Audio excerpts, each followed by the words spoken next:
Hello viewers, আসসালামু আলাইকুম। আজকে আলোচনা করব কম্পাউন্ড সেন্টেন্স। আমরা জানি কম্পাউন্ড সেন্টেন্স মানে হচ্ছে যৌগিক বাক্য বা মিশ্র বাক্য।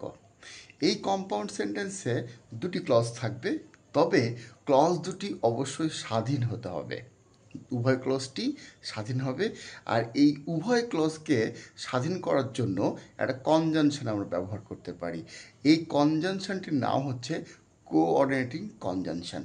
তাহলে যদি আমরা একটা এক্সাম্পল দিই, he is a boy and he is good.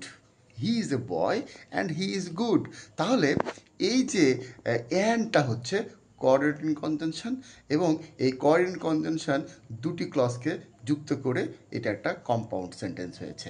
তাহলে আমরা কম্পাউন্ড সেন্টেন্সটা খুব সহজে বুঝতে পারলাম, যেখানে অ্যান্ড অর বাট থাকবে এবং দুটি স্বাধীন ক্লজ থাকবে। আসসালামু আলাইকুম।